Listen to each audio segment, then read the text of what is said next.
ابو بکر صدیق خلیفہ منتخب ہوئے اور آپ کی نگرانی میں اہم مسائل پیش آئے. بخاری اور ابو داؤد میں صحابہ کہتے ہیں کانا ابو بکر اعلمنا، ابو بکر ہمارے بڑے عالم تھے. اتنی لمبی نماز پڑھاتے تھے فجر کی کہ ظننا ان الشمس طلعت ام لا، کہ سورج تو نہیں نکلا. وکانا ابا بکر اعلمنا، لیکن ابو بکر عالم بڑے، ہمارا کیا کام. ان کے حوالے اعتماد اس قدر زیادہ ہے. تو ایک مسئلہ یہ پیش آیا کہ رسول اللہ صلی اللہ علیہ وسلم فوت ہوئے ہیں، ان پر موت طاری ہو چکی ہے. آپ نے کہا فوت ہوئے ہیں، ان پر موت طاری ہو چکی ہے. آپ نے قرآن کی آیتیں پڑھی، حالانکہ حضرت عمر جیسے استقامت کے پہاڑ وہ غم کے صدمے سے بہت جذبات میں تھے. اور د عمر د یره چانو شل ویلے چې زمونږ خوږ نبی له دنیا تلے. حضرت عمر کو آپ نے کہا آرام سے بیٹھو. آپ نے ممبر پر قرآن کی آیتیں پڑھی جس میں رسول اکرم صلی اللہ علیہ وسلم کی وفات کا اعلان ہے. یہ جنجال بھی ختم ہو گیا اور اس پر اجماع منعقد ہو گیا کہ انبیاء علیہ السلام من حیث البشر دنیا سے تشریف لے جاتے ہیں، اور من حیث النبوت والولایت وہ برزخ میں ہمیشہ کے لیے کامل و اکمل زندگی سے حیات ہوتے ہیں.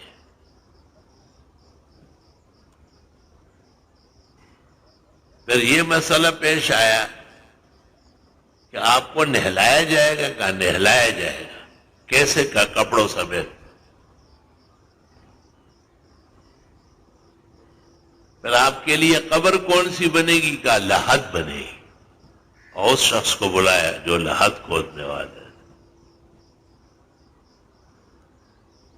پھر یہ کہ اٹھا کے کہیں لے، کہا ہاں اسی جگہ ہی قبر بنے گی، اسی جگہ نہلائے جائیں گے، اسی جگہ دفنائے جائیں گے. النگ رسول کو کوئی حرکت نہیں دے گی. کتنا مشکل مسئلہ ہے. پھر پوچھا گیا کہ جنازہ ہوگا؟ آپ نے کہا جنازہ ہوگا. کہا کیسے؟ کہا کچھ دیر کے لیے نہلانے کفنانے کے بعد خالی چھوڑ دیں گے، کیونکہ جبریل بما ملائک کے آئے گے اور وہ جنازہ پڑھے گا، اور پھر ہم لوگ باری باری جنازہ پڑھیں گے. کہا امام بنے گا؟ کہ کوئی نہیں، امام وہی ہے، حیاً میتاً امام ہے، اب بھی وہ امام ہے. چنانچہ ابوبکر عمر عثمان و علی اور عباس و سب لوگ صف میں کھڑے ہوئے. اللہ کی ثنا اور درود شریف سے جنازہ ہو گیا. چونکہ مرد اور زن، عورتیں اور بچے سب پڑھنا چاہتے تھے، اس لیے کچھ دیر لگی اس میں، لیکن اس کا کوئی نقصان نہیں تھا. جنازہ پڑھنے میں جو دیر لگے یا تدفین میں وہ سنت طریقہ ہے. اس پر چاروں ائمہ کل محدثین متفق ہے. وہ جو صحابہ کہتے تھے کہ ابو بکر اعلمنا، ابو بکر عالم بڑے، پیغمبر نے عالم کو کہا ہے آپ نماز پڑھا ہے.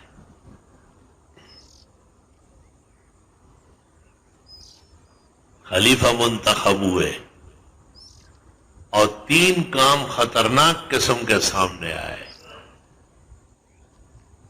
ایک جیش اسامہ کو آپ نے شمال مصر کے لیے ترتیب دیا تھا، اور اسامہ کم سن تھے، آپ کی ان سے بڑی محبت تھی اور آپ خوش ہوتے تھے کہ یہ جیت کے آئے گا.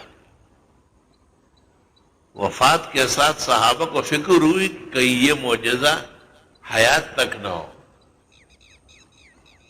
ابو بکر صدیق سے پوچھا، آپ نے کہا پیغمبر کا مقرر کردہ کمانڈر ان چیف کون پیچھے کرے گا؟ اور اسامہ کو کہا تقدم یا حبیبی سینصرک اللہ تعالی، آپ لشکر لے کے روانہ ہو جائے، بامراد ہو کے واپس آؤ۔ وہی ہوا۔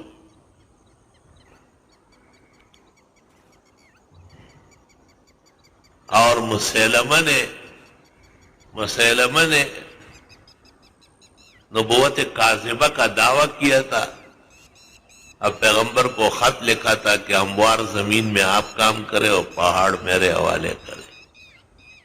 آپ نے کہا جا، تیرے جیسے بہت کتے آئے اور بونگ کے چلے گئے، تو بہت سخت الفاظ آپ نے اس کو کہے۔ تو اس کا بھی معاملہ ختم کرنا تھا، اور اس کی لشکر بظاہر بڑی تھی، صحابہ سب اس کے مقابلے میں باہر آئے، ابوبکر، عمر، عثمان و علی سب میدان میں آئے، کیونکہ اہم مسئلہ تھا ختم نبوت کا۔ یہ ہماری حکومتیں دیکھتے نہیں، تھوڑا سا موقع ملے چنڈی لگا لیتے، تھوڑا سا موقع ملے پھر شرارتی بچے جو کھیلتے ہیں نا میں شریر بھی ہوتے ہیں، کبھی ایک کو چنڈی لگائے کہ یہ چنڈی والی حکومت ہے۔ اب سب پتہ ہے ان کو کہ 1974 میں قومی اسمبلی نے متفق فیصلہ کیا ہے کہ مرزائی قادیانی غیر مسلم اور ملک کی اقلیت ہے، انہیں مسلمان نہیں مانا جائے گا، اور جب تک وہ یہ مان لے تو ان کے حقوق ہوں گے، اور انہوں نے نہیں مانا ہے، اس لیے پاکستان میں ان کی حیثیت جانور اور درندوں سے بدتر ہے۔ لیکن یہ شرارتیں کرتے رہتے ہیں، اور پھر ان کو پڑتی ہے، لیکن عقلیں ماری گئی۔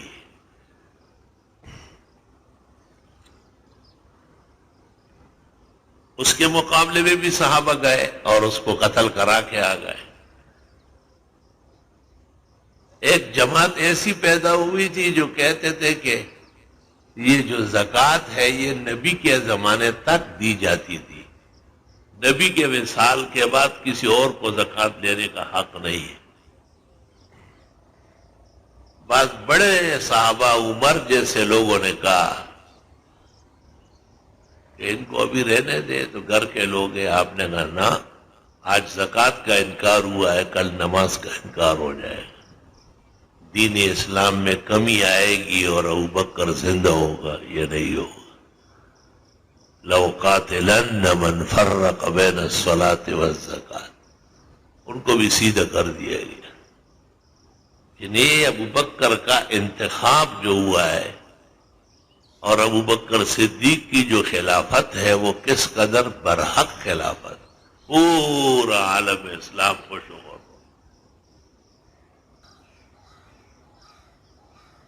بخاری شریف میں ہے کہ دو آدمی کسی دور ملک سے آ رہے تھے، راستے میں ان کو مدینے کا قافلہ مل گیا، ان سے حضرت صلی اللہ علیہ وسلم کی خیریت دریافت کی، وہ آپ دیدہ ہو گئے اور انہوں نے کہا حضرت کا 3 دن ہو گئے وصال ہوا ہے۔ تو انہوں نے کہا کون خلیفہ ہوا؟ کہا ابو بکر۔ کہا کیف الناس؟ کہا صالحون، خوش و خرم ہے لوگ۔ انہوں نے کہا ہمیں تو حضرت کی خدمت میں پیش ہونا تھا، اب کسی مناسب موقع پر دوبارہ آئیں گے۔ واپس چلے گئے۔ قافلے نے واپسی پر مدینہ منورہ میں حضرت ابوبکر کو کہا، آپ نے کہا لے آتے انہیں، ہمیں بھی بہت خوشی ہوتی۔ دیکھو ہر جگہ یہ خبریں تھی کہ والناس صالحون، لوگ خیر خیریت سے۔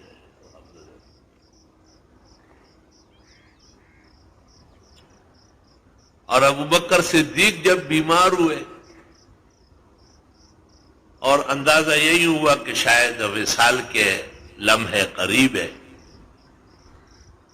تو مہاجرین و انصار کے وہ حضرات جو ارباب حل و عقد کہلاتے، انہوں نے ابوبکر صدیق سے ہاتھ جوڑ کے درخواست کی کہ آپ نے نبی کی دعائیں لی ہے اور بہت ہی آپ کے بارے میں اللہ نے خوشی ظاہر کی ہے، آپ کسی کو منتخب کریں، ہمیں آرام ہوگا۔ آپ نے حضرت عمر کا انتخاب کیا، یہ ٹھیک رہے گا۔ اور حضرت عمر کو ڈانٹ دیتے ہوئے کہا کہ میں نے اس کا ظاہر دیکھا ہے، پیغمبر کے دور سے لے کے اب تک یہ شریعت کے 100% مطابق ہوتے ہیں، اگر کوئی دوسری بات پیش آئی فَسَيَعْلَمُ الَّذِينَ ظَلَمُوا أَيَّ مُنْقَلَبٍ يَنْقَلِبُونَ۔ لوگوں میں تبدیلی آتی ہے نا، تبدیلی آ گئی، تبدیلی آ گئی، جو کچھ کہا ہو اس سے واپسی ہو رہی، تماشا بنا ہوا۔ سورۃ شعراء کے اخیر میں تفسیر ابن کثیر میں یہ واقعہ لکھا ہے۔ اور جب لوگوں نے ان کو کہا کہ کس کو آپ نے خلیفہ منتخب کیا، حضرت ابوبکر لیٹے ہوئے تھے، بیماری کی وجہ سے آپ نے کہا مجھے اٹھا لو اور پیچھے تکیہ رکھو، بیٹھ کر کہا یہی سوال اگر مجھ سے قیامت کے میدان میں ہوا تو میں کہوں گا وَلَّيْتُ عَلَيْهِمْ بَعْدِي خَيْرَ الرِّجَالِ، میں نے اپنے بعد کائنات کا بہترین انسان چنا ہے، اور وہ حضرت عمر ہے۔ عمر کا زمانہ، مورخین کہتے ہیں کہ ایسا ایک اور آ جاتا تو پورا شرق اور غرب، پورا کائنات فتح ہو جاتا۔ اللہ نے عجیب شان دی، جہاں جہاد میں دشمن کی طرف سے پیچیدگی، وہاں ایسا بیٹے کو کہتے ہیں اونٹ تیار کرو اور خود بیٹھ کر کے روانہ ہو جاتا۔ اب جب عمر خود روانہ ہو جاتے تھے فتوحات کے لیے تو آسمانوں کے ملائک نیچے اترتے ہوئے دیکھے گئے۔ 28 آیتیں قرآن میں ایسی ہے جو عمر کی شان میں ان کی موافقت میں نازل ہوئی۔ جلال الدین سیوطی نے کتاب لکھی ہے الیان والتمر فیما نزل فی موافقت عمر۔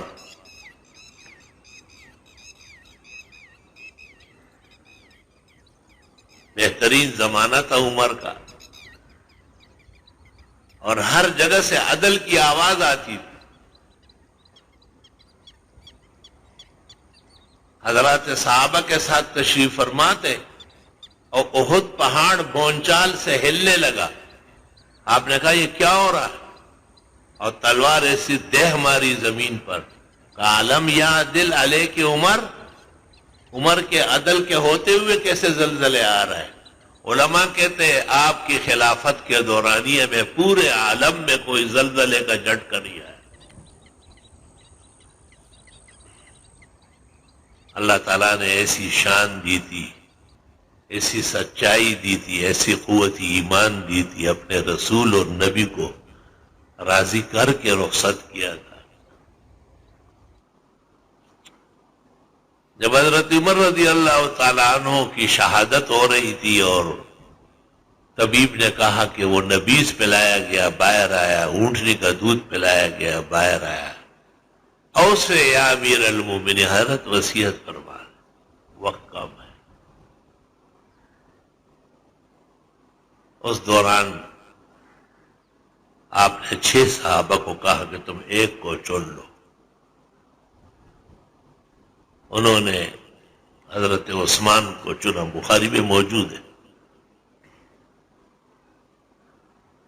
اور اپنے بیٹے عبداللہ ابن عمر کو کہا یہ رہے گا دیکھے گا، نہ یہ چنے گا اور نہ یہ چنا جائے گا، یہ کیسر و کسرا کی حکومتیں نہیں، یہ باپ کے بعد بیٹا ضرور، یہ ویسے کڑا رہے۔ اور جب حضرت عثمان رضی اللہ تعالیٰ عنہ خلیفہ منتخب ہوئے، مدینہ منورہ کے مسلمانوں نے خوشی کا جشن منایا کہ ہم تو خوش ہیں، حضرت عمر ان سے اتنے خوش ہیں، اور عمر کے ساتھ اللہ کا وعدہ ہے کہ وہ جس طرف ہو اللہ امداد فرماتے ہیں۔ چنانچہ حضرت عثمان رضی اللہ تعالیٰ عنہ کا دور خلافت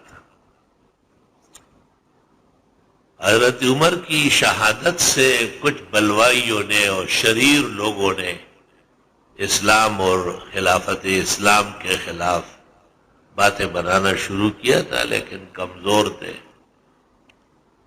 حضرت عثمان کے زمانے میں خلافت بھی دور تک پھیل گئی، آذربائیجان وغیرہ تک فتوحات ہو گئے، پشاور فتح ہو گیا، کابل و زابل فتح ہو گئے۔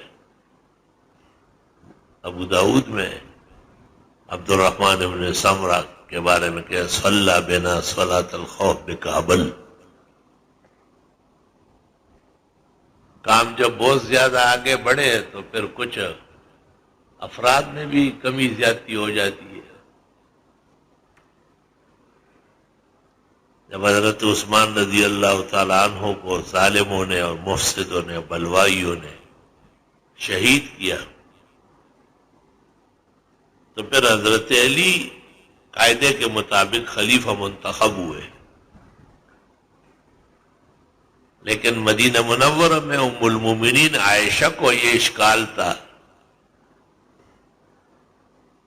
کہ شاید وہ لوگ جو عثمان کے قاتل ہے ان کو کسی بڑے کی حمایت حاصل ہے، اور شام میں معاویہ رضی اللہ تعالیٰ عنہ ان کو بھی اس قسم کے وساوس پیدا ہو گئے، اور وہ وسوسے بڑھتے گئے۔ حضرت علی اور حضرت عائشہ کے درمیان جنگ جمل بصرہ میں پیش آئی، اور حضرت معاویہ اور علی کے درمیان صفین کی لڑائی ہوئی، اور میں بہت صحابہ شہید ہوئے۔ جیسے جیسے زمانہ آگے بڑھتا گیا تو خلفشار کرنے والے شریروں کو موقع ملا، اور جب حضرت علی شہید ہوئے اور ان کے بیٹے حسن مجتبیٰ کو 6 مہینے کی خلافت دی گئی،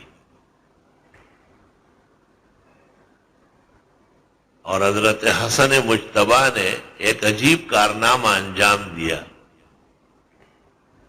کہ معاویہ رضی اللہ تعالیٰ عنہ نے عمرو بن العاص سے پوچھا کہ کیا ہوگا، انہوں نے کہا یہ تو نہ ختم ہونے والی لڑائی ہے۔ کہا یہ ختم نہیں کر سکتے ہیں؟ کہا میں ختم کر سکتا ہوں۔ معاویہ نے کہا، اور اس نے ایک سرکاری کاغذ پر دستخط کیے، اوپر سے خالی چھوڑا، اور ایک وفد کے ہمراہ بخاری میں ہے حضرت حسن کی خدمت میں بھیجے کہ آپ جو چاہے اس پر لکھیں، مجھے منظور دستخط مہر پہلے سے ہے۔ تو حضرت حسن نے لوگوں سے پوچھا، لوگوں میں تو جذباتی ہوتے ہیں، ایسا کرو اور ایسا کرو اور ایسا کرو۔ تو آپ نے پوچھا پیغمبر کے صحابہ کون کون ہیں؟ بہت لوگ کھڑے ہو گئے، قریبی زمانہ ہے۔ آپ نے کہا یہ میرے نانا جان حضرت محمد صلی اللہ علیہ وسلم نے میرے بارے میں یہ کہا ہے کہ ابنی ھذا سید، میرا یہ نواسہ واقعی سردار ہے، اور ان قریب 1-2 گروہ مسلمانوں کے جو آپس میں خون خرابہ کریں گے یہ بیچ میں آ کے ان کو چھڑا لیں گے۔ صحابہ نے کہا سمعنا، ہم سب اس کے راضی۔ تو آپ نے کہا پھر بہتر یہ ہے کہ میں معاویہ کی بیعت کرتا ہوں، اور تم بھی میرے ساتھ معاویہ کی بیعت کرو، جنگ و جدال خون خرابہ ختم۔ عالم اسلام نے سکھ کا سانس لیا۔ بخاری میں ہے کہ معاویہ بہت بردبار، بہت عزت والے، بہت حلم اور شرافت والے تھے۔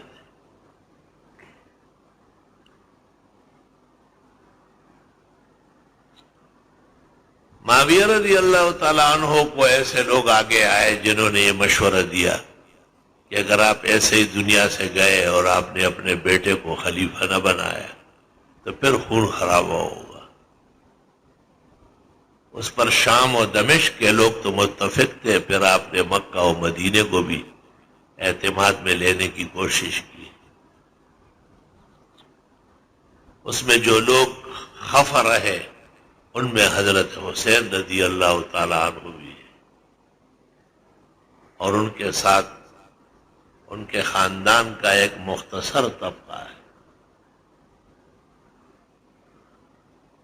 اور اس دوران ان کو کوفہ سے خطوط آئے کہ ہم مدینہ میں آپ کی مدد نہیں کر سکیں گے، آپ کوفہ آئے. بڑے صحابہ نے ان کو سختی سے منع کیا، عبداللہ ابن عباس نے، کہ آپ نہ جائے، یہ سینٹرل اسلام کا یہی رہے. لیکن بہرحال حضرت حسین خود مجتہد تھے، وہ فقیہ تھے، بہت بڑے عالم تھے، وہ تشریف لے گئے.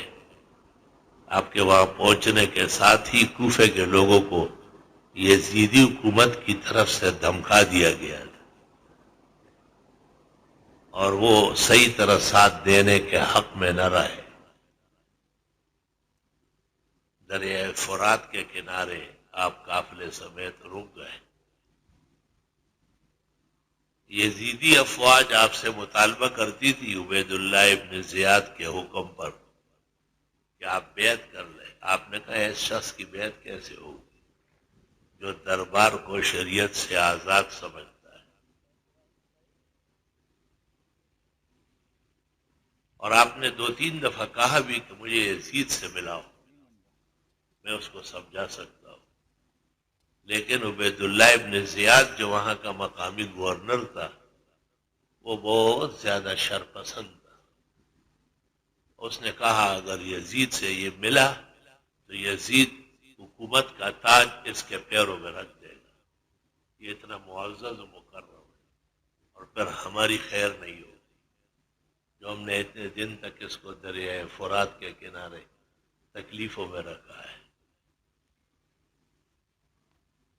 اللہ تعالیٰ کو جو منظور تھا اور جو تکوینی معاملہ تھا جس پر امت مسلمہ اس وقت سے لے کے آج تک غمگین ہے اور قیامت تک غمگین رہے گی. حسین ہمارے بزرگوں میں سے ہے، ان کا قافلہ اسلام کا سرمایہ تھا. وہ سارا خاندان، سارا گھرانہ کئی وجوہ سے بلند و برتر ہے. لوگ اپنے حساب سے وسوسوں کے پیچھے لگے ہوئے، یہودی سازشوں کے اندر مبتلا ہے. شیخ الاسلام ابن تیمیہ جنہوں نے روافض اور خوارج و معتزلہ کے خلاف ایسی کتاب لکھی کہ مورخین کہتے ہیں کہ حری بأن یکتب بماء الذہب، وہ اس قابل ہے کہ سونے کی روشنائی سے لکھی جائے.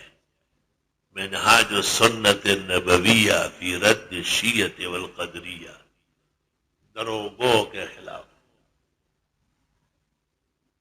انہوں نے بھی جب حسین کا واقعہ نقل کر رہے تھے تو کہا والحق ان الحسین قتل مظلوما، سچ بات یہ ہے کہ حسین ناحق مارے گئے. اس کا موقف صاف تھا، اس کا ارادہ اسلام کی سربلندی کا تھا، اور اختلاف یہاں آ کے اٹک گیا کہ یزید یا ان کے اعوان وہ بہت سارے قوانین سے اپنے آپ کو مستثنا سمجھتے تھے. وہ کہتے تھے کہ ملک پر قانون نافذ ہو، ہمارا دربار محفوظ ہو. حسین نے کہا یہ نہیں ہوگا، قانون کا نفاذ آپ سے ہوگا، آپ کے درباریوں سے ہو، گماشتوں سے ہوگا. آپ نے ان کو وہ حدیث بھی لکھی جس میں اسامہ نے سفارش کی. آپ نے کہا یا اسامہ اتشفع فی حد من حدود اللہ، خدا کی حدوں میں بھی سفارش کرتے ہو؟ کسی کے کہنے سے حد ساکت ہوتی ہے؟ والذی نفس محمد بیدہ لو سرقت فاطمہ بنت محمد صلی اللہ علیہ وسلم ورضی اللہ عنہا واعاذها اللہ منہ. یہ تو مخزومی فاطمہ ہے، اگر محمد کی فاطمہ مرتکب ہو جاتی لقطعت یدہا، میں اس کا بھی ہاتھ کاٹ کے رکھ دیتا۔ تو حسین کا نظریہ یہ تھا کہ پورے اسلام کو پورے ملک کے طول و عرض میں ایک جیسے نافذ ہو، اور بادشاہان جب غرور و تکبر میں آ جاتے ہیں تو وہ بہت ساری چیزوں سے اپنے آپ کو مستثنا سمجھتے ہیں، ان کو یہ بھی یاد نہیں کہ انہوں نے کہا کیا ہے اور اب ہو کیا رہا، ہر بات کے خلاف، ہر بات کے خلاف نئے نظریہ اور نئی تبدیلی، شرم تم کو مگر نہیں آئی۔